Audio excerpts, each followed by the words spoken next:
Hi, it's Rob here from the Gym Tip. Hope you're well. Welcome to the Exercise Bike. And again, we're here for another lifestyle tips. Grab yourself a pint of water, take a sip. Cheers. Let's get on to talk about today's lifestyle topic. Cheers. Okay, so welcome to today's lecture. Okay, I love the fact that I've got a pint glass in a drinks holder on a bike. That's just cool. Okay, so today's topic is about how do we avoid weight gain during the festive periods, and that doesn't just include Easter or Christmas or birthdays, etc. It could be any form of celebrations throughout it as well. So any form of celebrations, but a classic one that always goes with a lot of additional weight, especially in countries where it's cold during the Christmas period, is obviously Christmas. And the reality behind it is it's also a time of giving, it's a time of sharing.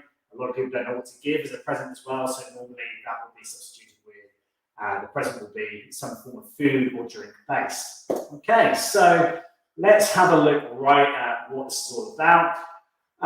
Obviously, during the festive period, it's going to be a pretty daunting experience. You're trying to celebrate, you're supposed to be having a good time, you're supposed to be relaxing.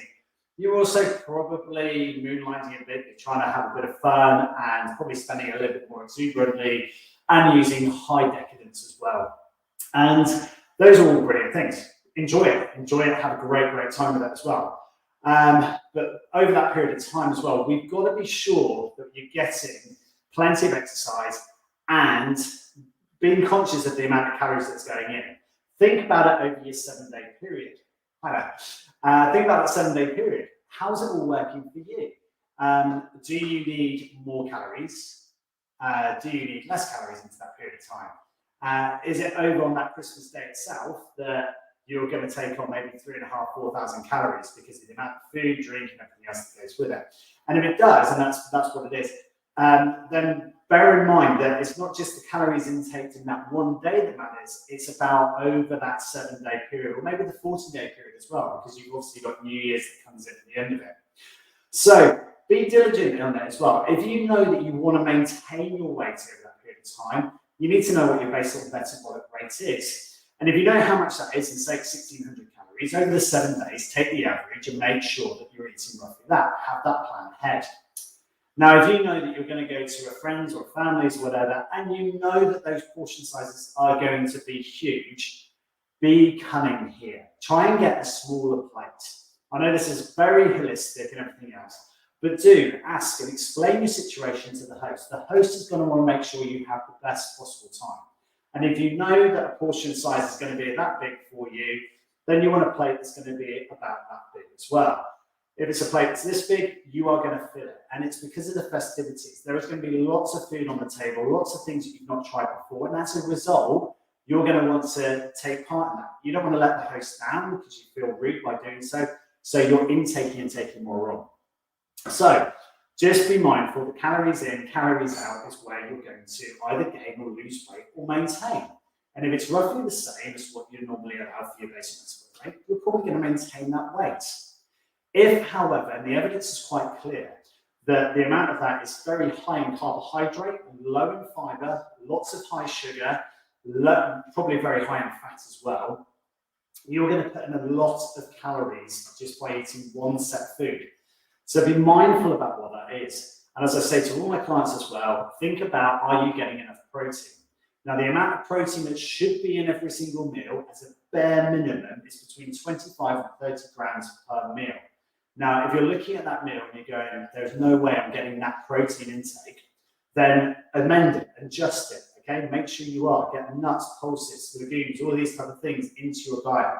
Could be meat, could be fish, could be oils, could be dairy, something in that you're getting high levels of amino acids. As a result, you'll increase the amount of leptin into your body. It's a hormone that makes you feel full. And it's really, really good. It helps to prevent the release of a hormone called ghrelin. So think about the amount of protein you'll get. Now, if you're going, yeah, Rob, no problem at all, my snack is going to give me loads of protein, that's brilliant.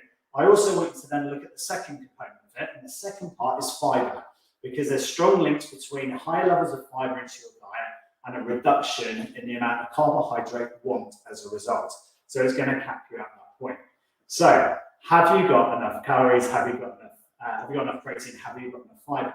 And about 10 grams of fiber into each portion would be absolutely lovely. So as a bare minimum. So think about both of those things. Are you getting enough fiber? Are you getting enough protein in those meals? And if you're not, change it and work with the host to make sure you're getting it, because you're entitled to work to where you need it to be. If you're going, Rob, I'm just going to blow the next 2 weeks of Christmas, blow it. If that's your choice, but then we've got to have a way of getting you back into it in January. Okay. What else was I going to talk to you about this? Think about, so that was the smaller plate theory about it. Yes, the liquid content.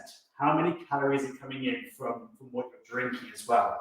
So be mindful about that. So alcohol consumption will increase your appetite. We all know that. It gives you the munchies, it helps you, makes you feel hungry as well. And the reason behind it is your body is craving fluids, it's craving water, it's craving that liquid intake. You get liquid in every single form of food. Bananas will give you around 75 to 80% water in every single banana. Okay, there's a huge amount. There's also a large amount of fiber, not a huge amount of protein. But for example, that's a banana. So your body will crave water from it. So there are other things like crisps, for example, which are very poor in water content, maybe about 15–20%. And as a result, you have to eat a lot of those to get the water through, to cleanse your body from the alcohol that you're putting into it. There is nothing wrong with alcohol. There is everything in moderation, and there are good choices and there are poor choices, as always in life. When it comes to the alcohol, a glass of red wine, maybe 2 glasses of red wine or white is great. There's nothing wrong with that. And actually, science does prove that actually that does increase the longevity of our heart and our bodies. However, anything above that, you're going to increase the amount of calories going in a liquid form. There's no protein in it. There's no fiber in it. So go back to what I was talking about before. Think about it, into it. And that isn't, okay, Rob, that sounds really boring. I've not said at any point here that I don't want you to do it. I want you to do it because it gives you the dopamine release. It makes you feel good. Food does make you feel great. And if you do a diet that says you can't have this, guaranteed the next thing you're going to want is that. And by the end of a couple of days after Christmas, and if it's like, oh, you were boring over Christmas, guess what? You're likely to emotionally eat at the end of it. Don't fall into that trap. Why alienate food? Why make food bad for you? It doesn't make any sense to me. Have it in a plan throughout that week. And just be aware that if you are going to overindulge and you're not going to move, you're not going to exercise as much, you are going to gain weight.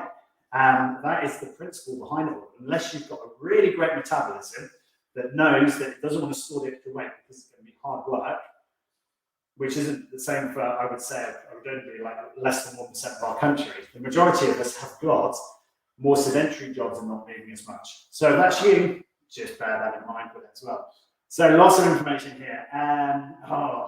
What else was I going to talk to you about on this? The final bit that I really want to talk to you about is controlling your stress bucket, okay? So think about how much stress is going to your life over Christmas or any of the festive period as well. There is a strong link between not sleeping and gaining weight. There is a strong link between increased cortisol and increasing the amount of carbohydrate into our diet and feeling stressed and therefore increasing weight as well. If your body doesn't rest, if it doesn't clear a thought, if it's not in the right place, you are going to want to add calories in. And the downside of that is, again, you're going to come in a calorie surplus as well. So think about all the things that happen over Christmas. Several people I speak to and they go, I've got to go to this. And I'm like, well, you don't have to go to it. You don't got to do anything, really. There are things where it's family and everything else, but be realistic.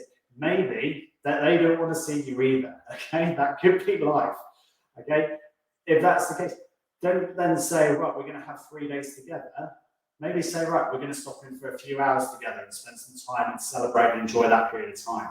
Be realistic, because if it's causing you stress, it's probably causing somebody else stress as well. Stress isn't unique to just one person. Somebody's delivering it, somebody's receiving it, somebody's absorbing it, somebody's feeling it for somebody else. So if that's in your situation, be realistic, be kind to each other, and maybe have that separation, maybe have that time apart. Or alternatively, it's a relationship you're trying to work with and trying to develop.